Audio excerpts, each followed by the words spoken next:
అందరికీ నమస్కారము. ఈరోజే అక్షయ తృతీయ. ఈ వీడియోలో మనం అక్షయ తృతీయ యొక్క అసలు అర్థాన్ని తెలుసుకుందాము. సంవత్సరంలోని 365 రోజులలో సూర్యుడు మరియు చంద్రుడు ఇద్దరూ ఒకే సమయంలో ఉండే రోజు ఒక్కటే ఉంటుంది. అదే అక్షయ తృతీయ. వారు తమ అత్యున్నత స్థితిలో ఉంటారు. కాబట్టి ఈ రోజు చేసిన మంచి పనుల ఫలాలు ఎన్నటికీ నశించవు. ఈ రోజు మనం చేసే ఏ మంచి పనులైనా, ఏ దానాలైనా లేదా ఏ పెట్టుబడులైనా ఎన్నటికీ నశించని సంపదగా మారుతాయి. సూర్యుడు మరియు చంద్రుడు తమ అత్యున్నత స్థితిలో ఉంటారు కాబట్టి ఈ రోజున చేసిన పుణ్యకార్యాల ఫలాలు ఎన్నటికీ తరగవు. ఈ రోజు మనం చేసే ఏ పుణ్యకార్యాలైనా, ఏ దానాలైనా లేదా ఏ పెట్టుబడులైనా మనకు ఎన్నటికీ తరగని సంపదను, అంతులేని పుణ్యాన్ని మరియు అంతులేని అదృష్టాన్ని తెచ్చిపెడతాయి. అంతేకాకుండా ఈ పవిత్రమైన అక్షయ తృతీయ రోజున చేసే ఏ పనికైనా ప్రత్యేక శుభ సమయం అవసరం లేదు.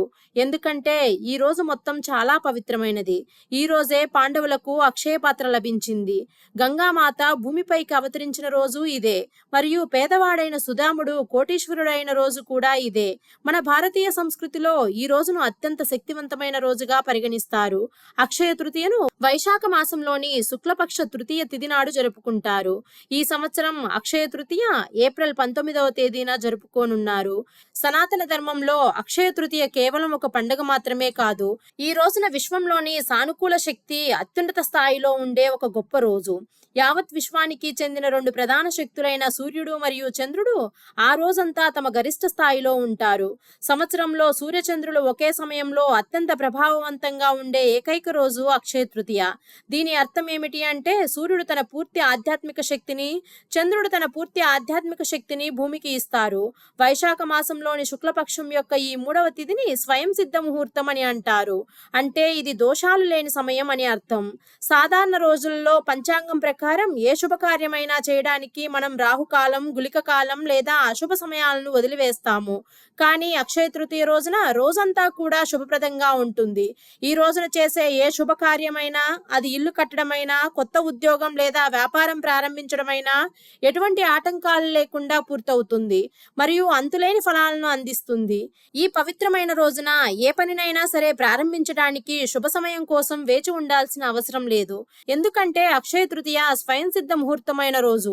ఈ రోజున చేసే చిన్న ప్రారంభం కూడా జీవితంలో గొప్ప విజయాన్ని అందిస్తుంది. సూర్యచంద్రులు ఇద్దరూ తమ అత్యున్నత స్థానంలో ఉండడం వల్ల ఈ రోజులోని ప్రతి క్షణం పవిత్రమైనది. సంస్కృతంలో అక్షయ అంటే నాశనం లేనిది, అంటే ఎప్పటికీ నశించనిది అని అర్థము. ఈ అక్షయ తృతీయ రోజున మనం చేసే దాన ధర్మాలు, ధార్మిక పూజలు లేదా ఏదైనా శుభకార్యాల ఫలాలు నాశనం లేకుండా, అంటే శాశ్వతంగా నిలిచిపోతాయి అని నమ్ముతారు. ఈ రోజును పండగ రోజుగానే కాకుండా చరిత్రలోని ముఖ్య సంఘటనలకు సాక్ష్యంగా నిలిచే రోజుగా కూడా పరిగణిస్తారు. పాండవులు వనవాసంలో ఉన్నప్పుడు సూర్యదేవుడు ద్రౌపదికి అక్షయ ధూప పాత్రను ప్రసాదించాడు. అది ఒక శుభప్రదమైన రోజు మరియు ఈ పాత్రలో వండిన ఆహారం ఎప్పటికీ తరగదు. మహాభారతంలోని వనపర్వతంలో అక్షయ పాత్ర గురించి ఈ విధంగా చెప్పబడింది. యుద్ధంలో ఓడిపోయిన తర్వాత పాండవులకు 12 సంవత్సరాల వనవాసం మరియు 1 సంవత్సరం అజ్ఞాతవాసం శిక్షగా విధించబడింది. 5 పాండవులు, ద్రౌపది మరియు అనేక మంది ఋషులు, బ్రాహ్మణ భక్తులు అరణ్యవాసానికి వెళ్లారు. అడవిలో ప్రతిరోజు అందరికీ ఆహారం ఒక పెద్ద సవాలుగా ఉండేది. యుధిష్ఠిరుడు చాలా ఆందోళన చెంది సూర్యభగవాన్ని తీవ్రంగా పూజించాడు. సూర్యభగవానుడు సంతోషించి యుధిష్ఠిరుడికి ఒక అక్షయ పాత్రని ఇచ్చాడు. ఈ అక్షయ పాత్ర ఒక మాయా పాత్ర. ద్రౌపది తాను తినే వరకు ఆ పాత్రలోని ఆహారం అయిపోదు. ద్రౌపది భోజనం చేశాక ఆ రోజు ఆ కుండ ఖాళీ అయ్యేది. ఈ కుండ వల్ల ప్రతిరోజు పుష్కలంగా ఆహారం లభించేది అందరికీ. కానీ ఒక రోజు ఒక పెద్ద విపత్తు సంభవించింది. తీవ్రమైన కోప స్వభావానికి, శాపనార్థాలకు పేరుగాంచిన దుర్వాస మహర్షి స్నానం చేయడానికి తన వేలాది మంది శిష్యులతో పాండవుల వద్దకు వచ్చారు. వారు నది దగ్గరికి వెళ్లి మేము స్నానం చేసి వచ్చి భోజనం చేస్తాము అని చెప్పుకున్నారు. ఆ రోజున ద్రౌపది అప్పటికే భోజనం చేసింది. అక్షయ పాత్ర ఖాళీగా ఉంది. దుర్వాస మహర్షికి భోజనం ఎక్కడి నుంచి తీసుకురావాలి, మనం ఆయనకి భోజనం పెట్టకపోతే దుర్వాసుడు మనల్ని శపిస్తాడు అని ద్రౌపది చాలా భయపడింది. తను ఏం చెయ్యాలి అని అనుకుంటూ ఉండగానే అంతలోనే శ్రీకృష్ణుడు వచ్చాడు. ద్రౌపది శ్రీకృష్ణుణ్ణి పిలిచింది. కేశవ, మాధవ, శ్రీకృష్ణ అంటూ శ్రీకృష్ణుణ్ణి పరిపరి విధాలా ప్రార్థించి మొత్తం నిజం చెప్తుంది.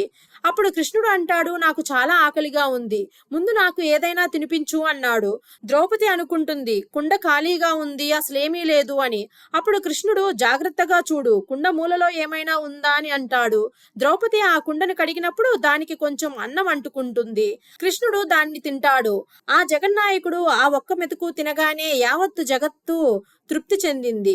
దూర్వాసుడు మరియు అతని వేలాది మంది శిష్యులు తృప్తి చెంది మా కడుపు నిండింది అన్నారు. వారు తిరిగి వెళ్లారు మరియు పాండవులు ఊపిరి పీల్చుకున్నారు. ఈ అక్షయ పాత్ర అక్షయ తృతీయకు చిహ్నము. ఈ రోజు చేసిన దానం ఎప్పటికీ నశించదు. అది ఒక అక్షయ పాత్రలా నిండుగా ఉంటుంది.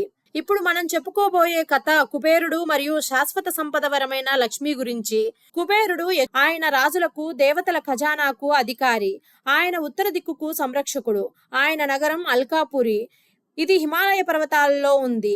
ఆయన బ్రహ్మ మనవడు. కుబేరుని ఖజానాలోని అపారమైన సంపద ఉంది. ఆయన పద్మ, మహాపద్మ, శంఖ, మకర, కచ్చప, ముకుంద, కుండ, నీల, కర్వ, శంకు అనే 9 నిధులకు అధిపతి.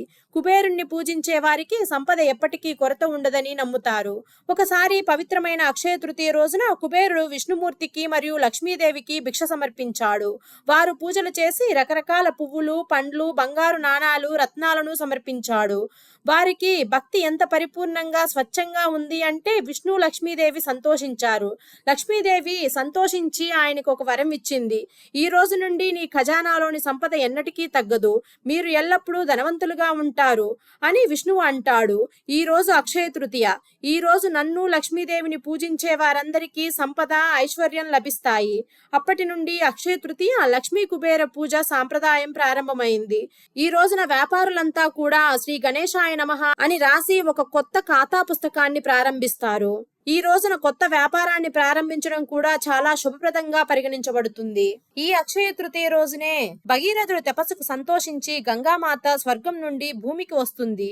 ఈ రోజే విష్ణుమూర్తి యొక్క 6వ అవతారమైన గురు పరశురాముడు కూడా జన్మిస్తారు. ఇదే రోజున అత్యంత పేదవాడైన సుధాముడు తన ప్రాణ స్నేహితుడైన శ్రీకృష్ణుని కలుసుకొని ఆయనకి కేవలం గుప్పెడు అటుకులను బహుమతిగా ఇస్తాడు. దానికి ప్రతిఫలంగా శ్రీకృష్ణుడు అతనికి అపారమైన సంపదను ప్రసాదించాడు. అదే విధంగా హిందూ మతాలు, హిందూ పురాణాల ప్రకారం 4 యుగాల్లో రెండవదైన త్రేతాయుగం ఇదే అక్షయ తృతీయ రోజున ప్రారంభమైంది. ప్రతి సంవత్సరం అక్షయ తృతీయ రోజున జ్ఞానదేవుడైన హయగ్రీవుడు అవతరించి హిమాలయాల్లోని పవిత్ర బద్రీనాథ ఆలయ ద్వారాన్ని తెరుస్తాడు. ఒడిస్సాలో పూరిలో జరిగే జగన్నాథుని రథోత్సవం కోసం రథాల నిర్మాణం కూడా అక్షయ తృతీయ రోజున ప్రారంభమవుతుంది. అక్షయ తృతీయ వేడుకలు, అక్షయ తృతీయ అనే పదం వినగానే మనందరికీ బంగారం గుర్తుకు వస్తుంది. దాన్ని మహాలక్ష్మీదేవి రూపంగా భావించి ఇంటికి సంపదను తెస్తుందనే ఉద్దేశంతో వేడుకలు జరుపుకుంటాము. ఈ పవిత్రమైన రోజున ప్రజలు బంగారం లేదా వెండిని స్వల్ప పరిమాణంలో కొనుగోలు చేస్తారు. అక్షయ తృతీయ నాడు బంగారం కొనడమే కాకుండా దాన ధర్మాలు వంటి అనేక పుణ్యకార్యాలు కూడా మనం చేయాలి. ఇది మామూలు రోజుల్లో చేసే కన్నా ఎక్కువగా దానం చేయటానికి, మంచి ఆలోచనలు చేయటానికి తగిన రోజు. పురాణాల ప్రకారం ఈ రోజున ఇచ్చే దానం అక్షయమైనది, అంటే దాని పుణ్యఫలాలు ఎప్పటికీ తరగవు అని అర్థం. అక్షయ తృతీయ నాడు ఇచ్చే దానం నేరుగా మన పూర్వీకులకు చేరి వారి ఆశీస్సులను మనకు అందిస్తుంది. ఈ రోజున ఇచ్చే దానం వల్ల గ్రహ సంచార దోషాలు తొలగిపోయి తెలిసి తెలియక చేసిన పాపాల నుండి మనకు విముక్తి లభిస్తుంది. నీరు దానం చేయడం, అన్నదానం చేయడం, ధాన్యం దానం చేయడం, మజ్జిగ పంచడం, పాదరక్షకులు దానం చేయడం, గొడుగులు దానం చేయడం, బట్టలు దానం చేయడం వంటివి ఈ రోజు మనం చేయగల గొప్ప దానాలలో కొన్ని. గంగామాత భూమిపైకి అవతరించిన రోజును స్మరించుకోవటానికి ఇది ఒక పవిత్రమైన రోజు. మన ఛానల్లో గంగావతారణ యొక్క పూర్తి కథను అప్లోడ్ చేశాము. ఈ రోజు ఆ కథను వింటే ఎంతో శుభ ఫలితము. ఆ వీడియోని ఇక్కడ ట్యాగ్ చేస్తున్నాను, తప్పకుండా చూడండి. ఈ రోజు గంగా అవతరణ జరిగింది కాబట్టి ఈ రోజున ఉదయాన్నే నిద్రలేచి పవిత్ర నదుల్లో స్నానం చేయవచ్చు, లేదా ఇంట్లో స్నానానికి ఉపయోగించే నీటిలో గంగా జలాన్ని కలుపుకోవచ్చు. ఈ రోజు గంగామాత భూమిపైకి అవతరించిన రోజు కాబట్టి ఈ పవిత్ర జలాల్లో స్నానం చేయడం మనస్సును, శరీరాన్ని శుద్ధి చేయడానికి సహాయపడుతుంది. అక్షయ తృతీయ రోజున మనం లక్ష్మీనారాయణుని పూజించాలి. లక్ష్మి చంచలమైనది, కానీ నారాయణ స్వామితో ఉంటే ఆమె స్థిరంగా ఉంటుంది. అందుకే ఈ రోజున వారిద్దరి అందరినీ కలిపి పూజిస్తారు. ముఖ్యంగా తులసి ఆకులతో పూజ చెయ్యాలి. నారాయణుడు జీవితంలో శాంతిని ప్రసాదిస్తే మహాలక్ష్మీదేవి ఐశ్వర్యాన్ని ఇస్తుంది. ధాన్యం కొనడం కూడా మహాలక్ష్మి స్వరూపమే. ఈ రోజున ఇంటికి ధాన్యం తీసుకురావడం ద్వారా మనం అన్నపూర్ణేశ్వరి అనుగ్రహాన్ని పొందుతాము. ఈ రోజున బియ్యం, గోధుమలు, పప్పులు మొదలైన ఆహార ధాన్యాలను కొనుగోలు చేయవచ్చు. ఈ రోజు అంతులేని ఫలితాలను ఇచ్చే రోజు కాబట్టి విష్ణు సహస్రనామం మరియు కనకదార స్తోత్రం వంటి మంత్రాలను జపించడం ద్వారా అత్యధిక శుభ ఫలితాలను పొందవచ్చు. లక్ష్మీ అష్టోత్తరాన్ని పఠించడం కూడా ఈ రోజు చాలా శుభప్రదం. భగీరథుడు తన పూర్వీకుల ఆత్మలకు మోక్షం కలిగించడానికి గంగామాతను భూమికి తీసుకువచ్చాడు కాబట్టి ఈ రోజు పితృదోషం ఉన్న వారికి చాలా పవిత్రమైన రోజు. జాతకంలో పితృదోషం ఉన్నవారు ఆ దోష తీవ్రతను తగ్గించుకోవడానికి ఈ రోజున తర్పణం మరియు దాన ధర్మాలు చేయవచ్చు. ఈ రోజున సమర్పించే పితృతర్పణం పితృదేవతల యొక్క ఆత్మలకు అంతులేని సంతృప్తిని ఇస్తుంది. జ్యోతిష శాస్త్ర ప్రకారం కొన్ని ముహూర్తాలు చాలా పవిత్రమైనవిగా పరిగణించబడతాయి. వాటిని 3:30 ముహూర్తాలు అని అంటారు. ఈ ముహూర్తాలు ఉగాది, అక్షయ తృతీయ, దసరా. ఈ 3:30 ముహూర్తాలలో అక్షయ తృతీయ ఒక సంపూర్ణ ముహూర్తము. ఈ రోజున పంచాంగం చూడాల్సిన అవసరం లేదు. అక్షయ తృతీయ రోజున శుభకార్యాలు చేయడానికి పంచాంగం చూడవలసిన అవసరం లేదు. కొత్త ఇంట్లోకి ప్రవేశించడానికి అక్షయ తృతీయ శుభప్రదమైన రోజుల్లో ఒకటి. భూమి మరియు ఇల్లు కొనుగోలు ఒప్పందాలపై సంతకాలు చేయడానికి లేదా ముందస్తు చెల్లింపులు చేయడానికి కూడా అక్షయ తృతీయ రోజు శుభప్రదమైనది. ఇది ఒక గొప్ప రోజు. కొత్త ఇల్లు కట్టుకోవడానికి, పూజ చేయడానికి కూడా ఇది చాలా మంచి రోజు. అక్షయ తృతీయ నాడు వేలాది వివాహాలు జరుగుతాయి. ఎందుకంటే ఈ రోజున వివాహం చేసుకున్న జంట జీవితం ఆనందంతో నిండిపోతుంది. ఈ రోజున నిశ్చితార్థాలు, నామకరణాలు కూడా పెద్ద సంఖ్యలో జరుగుతాయి. పిల్లల విద్యను ప్రారంభించడానికి అక్షయ తృతీయ ఒక గొప్ప రోజు. మహర్షి వేదవ్యాసుడు ఈ రోజునే గణేశుణ్ణి మహాభారతాన్ని వ్రాయమని ఆదేశించాడు. అందువల్ల జ్ఞానానికి అధిపతి అయిన జ్ఞాన ప్రవాహాన్ని ప్రారంభించే రోజు అక్షయ తృతీయ. ఇది హయగ్రీవ స్వామి అవతరించిన రోజు కాబట్టి విద్యార్థులకు ఇది ఒక పవిత్రమైన రోజు. ఈ రోజు ప్రారంభించిన జ్ఞానం ఒక వ్యక్తి జీవితంలో ఎప్పటికీ క్షీణించదు అని నమ్ముతారు. సంగీతం, నృత్యం మరియు ఏదైనా కొత్త కళను నేర్చుకోవడానికి ఇది సరైన రోజు. అక్షయ తృతీయ రోజున ఆవులకు పశుగ్రాసం, బెల్లం, పండ్లు సమర్పించడం చాలా శుభప్రదం. ఆవు మహాలక్ష్మీదేవికి ప్రతీక. అంతేకాదు ఆవులో 33 కోట్ల దేవతలు కొలువై ఉంటారు. ఈ రోజున ఆవు చుట్టూ 3 సార్లు ప్రదక్షిణ చేసి దానికి నమస్కరిస్తే అది 33 కోట్ల దేవతలకు నమస్కరించినట్లే. అంతేకాకుండా అక్షయ తృతీయ రోజున పుణ్యక్షేత్రాలను సందర్శించడం చాలా శుభప్రదం. ఈ రోజు హిమాలయాల్లోని చార్ధామ యాత్ర ఆలయ ద్వారాలు తెరుచుకుంటాయి. అందుకే వేలాది మంది భక్తులు బద్రీనాథ్, గంగోత్రి మరియు యమునోత్రిలను సందర్శిస్తారు. ఈ రోజున యాత్ర ప్రారంభమవుతుంది. ఈ యాత్రను చేపట్టడం ద్వారా మనం అనేక జన్మల పుణ్యాన్ని పొందుతాము. కేవలం వస్తువులు కొనడంపై దృష్టి పెట్టకుండా ఆకలితో ఉన్న వారికి అన్నదానం, దాహంతో ఉన్న వారికి నీరు, పేదలకు మజ్జిగ దానం చేయటమే ఈ అక్షయ తృతీయ పండుగ యొక్క నిజమైన అర్థం.